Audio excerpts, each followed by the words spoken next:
Neymar estava cansado. Cansado das manchetes sensacionalistas que estampavam seu rosto como vilão de uma novela que ele nunca escreveu. Das críticas cruéis que ignoravam sua dor, seus tombos e tentativas de recomeço. Dos boatos que distorciam cada passo seu, cada suspiro, cada silêncio. E, principalmente, cansado dos gritos da torcida, que antes eram aplausos fervorosos, agora viravam vaias misturadas com insultos cortantes, como se tivessem esquecido tudo o que ele fez. Aos 34 anos, após uma sequência de lesões que o afastaram dos gramados e escândalos pessoais que mancharam sua imagem, Neymar tomou uma decisão radical: desaparecer. Longe da mídia, dos patrocinadores, das câmeras que caçavam seus passos, dos contratos milionários e da pressão esmagadora de ser um ídolo em decadência. Ele queria apenas uma coisa: ser humano de novo. Ser só gente. Sem avisar nem a família, nem os amigos mais próximos, sumiu. Nada de despedidas, apenas um silêncio proposital. Vendeu tudo em silêncio, esvaziou suas contas, pagou discretamente por uma nova identidade. Com documentos falsos e um novo nome, Júnior, foi parar em São Julião, uma cidadezinha poeirenta e esquecida no interior de São Paulo, onde o tempo parecia andar mais devagar e onde nenhum paparazzi ousaria procurar. São Julião era o oposto de tudo o que ele conhecia. Não tinha estádio, nem sinal de celular decente, nem luxo. Mas também não tinha julgamentos. Era uma comunidade pequena, com ruas de paralelepípedo, casas com pintura descascando e pessoas que viviam com pouco, mas viviam com verdade. Júnior se instalou numa pensão modesta, com lençóis desbotados e cheiro de café coado na hora, comandada por Zuleika, uma senhora espirituosa e enigmática, que parecia enxergar além das mentiras. Ela o acolheu sem muitas perguntas, apenas com um olhar que dizia: todos temos algo do que estamos fugindo. Ali, entre as galinhas soltas no quintal, o pão fresco da padaria da esquina e os olhares desconfiados dos moradores, Neymar começou sua nova vida. Fingindo ser um ex-vendedor de carros tentando recomeçar, aprendeu a varrer a calçada, ajudar na feira, andar de chinelo e chamar todo mundo de vizinho. Um craque escondido atrás de uma identidade comum. Um homem tentando se reencontrar. Lorena Machado dava aulas de dança na pequena escola comunitária de São Julião. Era a alegria das tardes quentes da cidade, movendo os corpos tímidos das crianças com ritmo, carinho e disciplina. Seus passos ainda guardavam a leveza de quem já brilhou sob holofotes, mas seus olhos carregavam uma melancolia discreta, como quem dançou demais por dentro e hoje tentava reaprender a respirar. Ela era querida pelos alunos, que a chamavam de Tia Lore, e respeitada pelos moradores, que viam nela um exemplo de superação, embora poucos soubessem exatamente do que. Lorena sorria com generosidade, mas evitava confidências. Evitava falar do passado, porque o passado dela era barulhento demais. Antes, Lorena fora bailarina do Faustão. Deslizava pelo palco com vestidos vibrantes, rodopiando aos domingos para milhões de brasileiros. Era o sonho em forma de movimento, o símbolo de leveza e sucesso. Mas nos bastidores, fora sugada por outra dança, a dos interesses escusos, das promessas doces que se transformam em armadilhas. Foi seduzida por um empresário ligado ao PCC, que a convenceu a emprestar seu nome e sua conta bancária para um favorzinho. Quando percebeu, era laranja num esquema milionário de lavagem de dinheiro. Pagou com o que lhe restava, a liberdade. Foram 4 anos na prisão, 4 anos vendo sua imagem virar poeira, sua carreira sumir, seu corpo enfraquecer. Mas sua alma, essa voltou faminta por redenção. Agora, tudo o que queria era silêncio. Paz. Uma chance de recomeçar em silêncio. Na pequena São Julião, encontrou abrigo entre paredes mofadas e olhares que não faziam perguntas.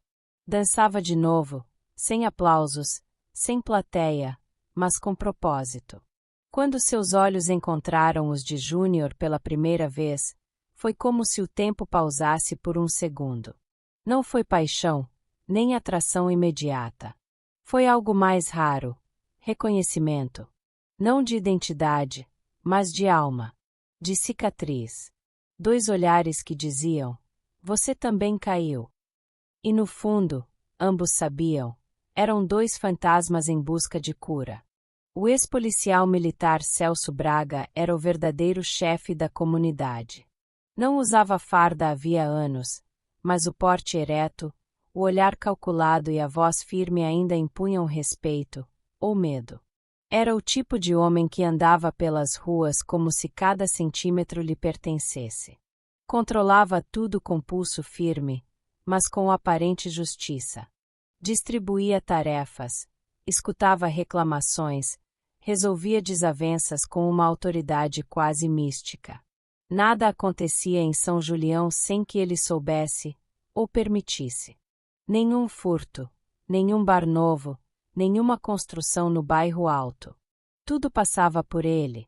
Era ele quem resolvia conflitos, organizava a segurança, ajudava nas construções, e fazia isso com ares de patriarca benevolente, embora todos soubessem que, por trás da fachada de líder comunitário, havia um passado violento, marcado por missões controversas na PM e por sussurros de envolvimento com milícias no passado. Aplicava sua própria lei. Uma lei silenciosa, implacável, não escrita, mas todos conheciam bem suas regras. Foi inevitável que Júnior chamasse sua atenção. Não pela aparência simples, nem pelo jeito introspectivo e educado. Braga já vira muitos arrependidos por ali. Mas foi por um gesto espontâneo, durante uma tarde abafada, que seus olhos se estreitaram. Enquanto as crianças jogavam bola num campo improvisado, Júnior pegou uma bola que vinha torta e, com um giro rápido e elegante, matou no peito e devolveu com um toque preciso, seco e natural, como quem fazia aquilo desde sempre. A curiosidade se acendeu. Braga não era burro. Aquele domínio, aquela leitura do jogo em um gesto rápido, não era coisa de peladeiro. Você joga bem, rapaz. Já pensou em treinar o time da cidade? A frase veio como um convite e um teste. Um gesto de boas-vindas e uma sondagem. Era assim que Celso funcionava, com perguntas que pareciam simples, mas escondiam olhos atentos em cada palavra dita, e não dita. Lorena e Júnior se aproximaram. Primeiro com trocas discretas de olhares nos corredores da escola comunitária e nos caminhos de terra batida de São Julião. Olhares que diziam mais do que palavras, olhares de quem reconhece feridas antigas em pele alheia.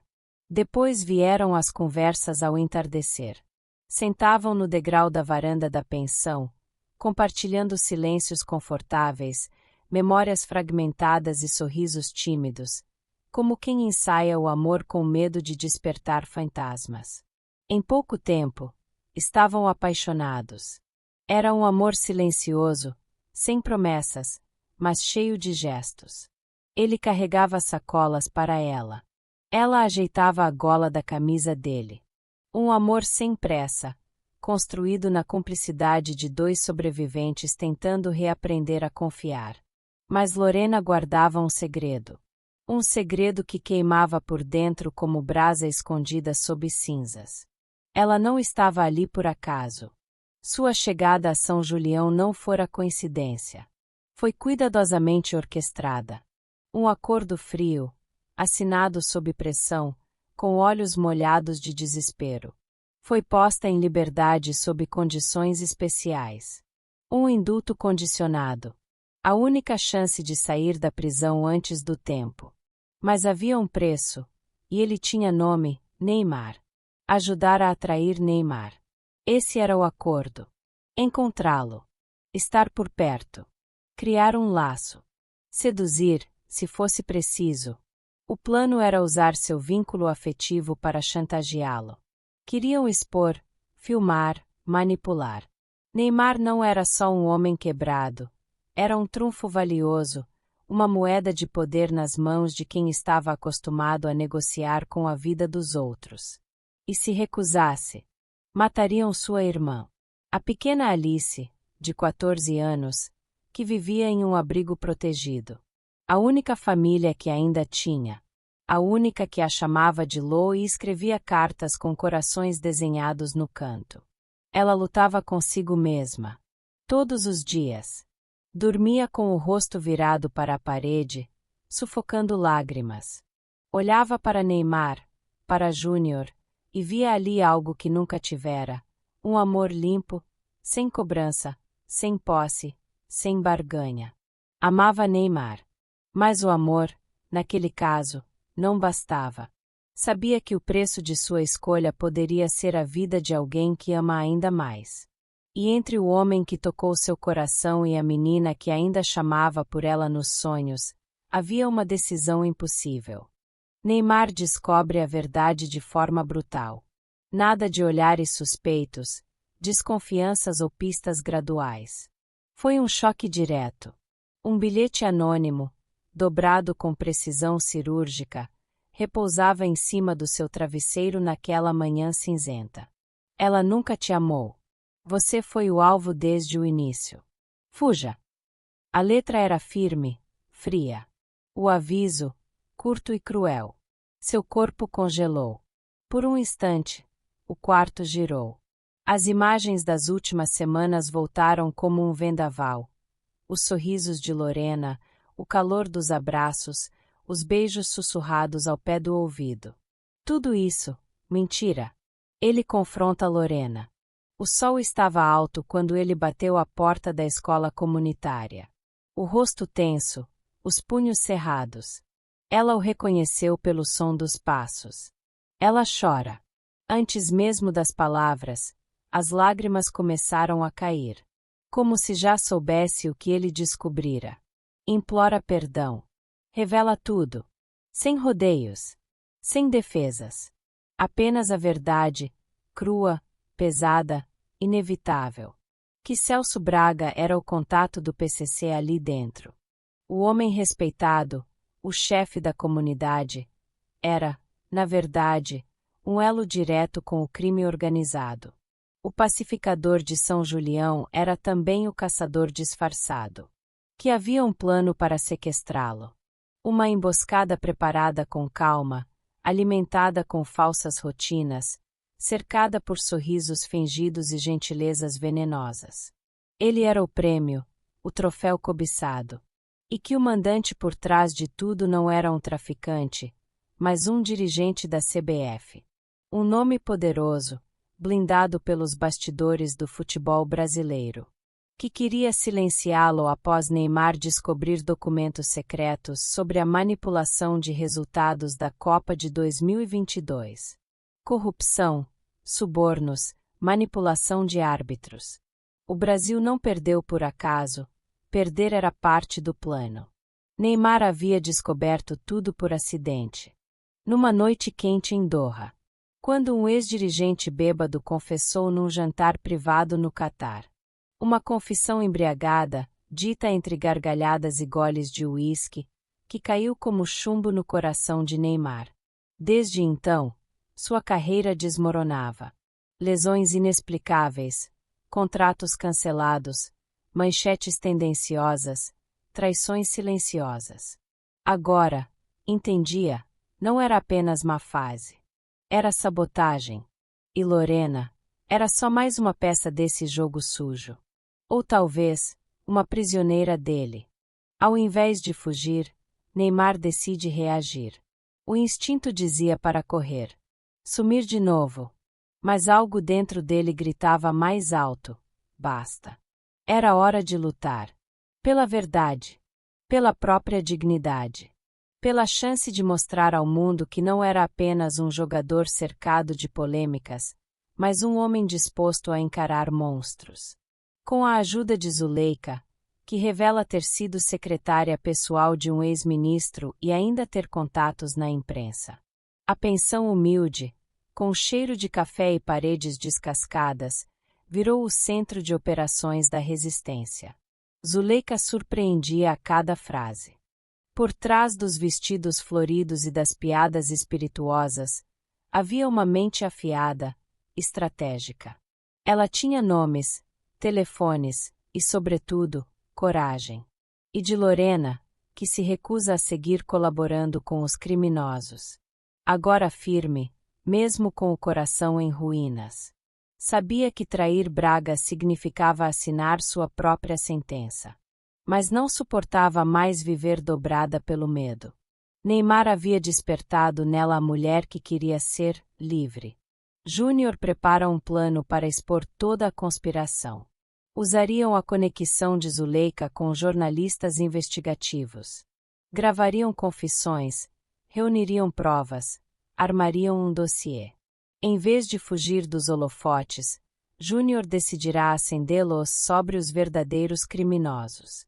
Celso Braga percebe que está sendo desafiado. A notícia chegou a ele como um tapa. E ele não aceitava ser desafiado. Não em seu território. Declara guerra. Sem sutilezas. Sem disfarces. A máscara de líder benevolente caiu. Agora, era o comandante do medo. Começa uma caçada por Neymar e Lorena. Mensagens cifradas corriam pela cidade. Olheiros nas esquinas. Portas que antes se abriam, agora se fechavam. A tensão pairava como uma nuvem carregada sobre São Julião. A comunidade se divide. Alguns, movidos por gratidão e empatia, escolhem proteger o casal. Outros, dominados pelo pavor ou lealdade a Braga, viram o rosto. Uns querem protegê-los, outros têm medo de Braga. E o que antes era uma vila pacata, agora se tornava um campo de batalha invisível, onde cada olhar podia ser uma ameaça ou uma promessa de salvação. No momento mais tenso, Neymar decide usar a única arma que ainda tem, sua voz. Ferido na alma, exausto, cercado por todos os lados, ele respira fundo. O homem que por tanto tempo falou pelos pés, agora precisava falar com o coração. Ele grava um vídeo. Sem cortes. Sem maquiagem. A câmera treme um pouco, e o fundo é simples, o quarto modesto da pensão. Mas o que importa são os olhos. Firmes. Profundos. Um depoimento sincero, contando tudo o que sabe, com provas escondidas em um cofre fora da cidade. Ele cita nomes, datas, lugares. Fala da Copa, da manipulação, da perseguição. Fala de como tentaram enterrá-lo vivo, transformar sua dor em espetáculo.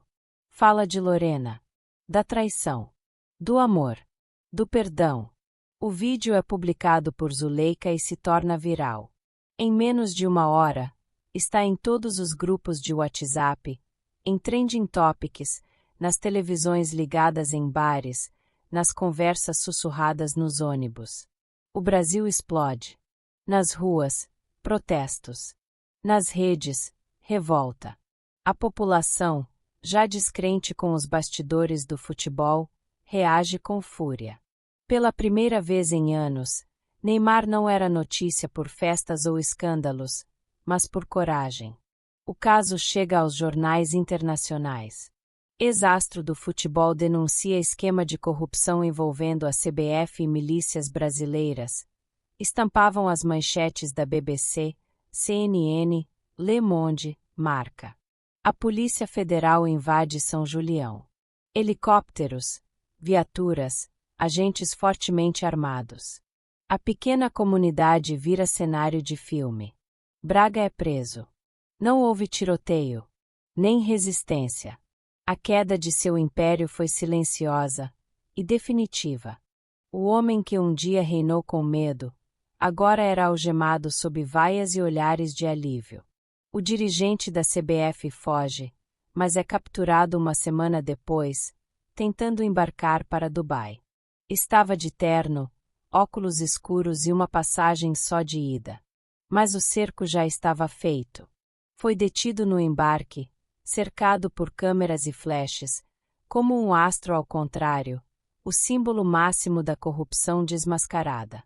Lorena se entrega novamente à justiça, mas desta vez, como colaboradora essencial, é perdoada. Emocionada, segura pelas mãos de Zuleika e Neymar, enfrenta os tribunais. Conta tudo. Assume suas culpas, sem fugir. Mas sua colaboração foi decisiva, sua coragem, transformadora. E desta vez, o sistema lhe oferece o que sempre lhe faltou, uma nova chance. Meses depois, Neymar está livre. Livre da perseguição, das correntes invisíveis da fama, das culpas que carregou por tanto tempo. Livre, sobretudo, para ser ele mesmo. O Brasil, em choque, o perdoou. A narrativa mudou. O vilão virou o herói. O homem que todos julgavam ter se perdido, havia apenas se encontrado. Não voltou ao futebol. As chuteiras continuavam guardadas, como relíquias de uma vida que já não lhe pertencia. Agora, seu propósito era outro. Criou uma ONG chamada Segunda Chance, voltada à reintegração de ex-detentos e jovens em risco.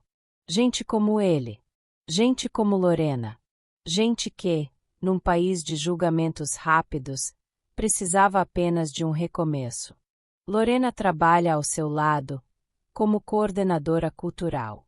Lidera oficinas, dança com as crianças, ensina leveza a quem só conheceu peso. Reaprende a viver, todos os dias, ao lado de quem ela traiu e de quem a perdoou.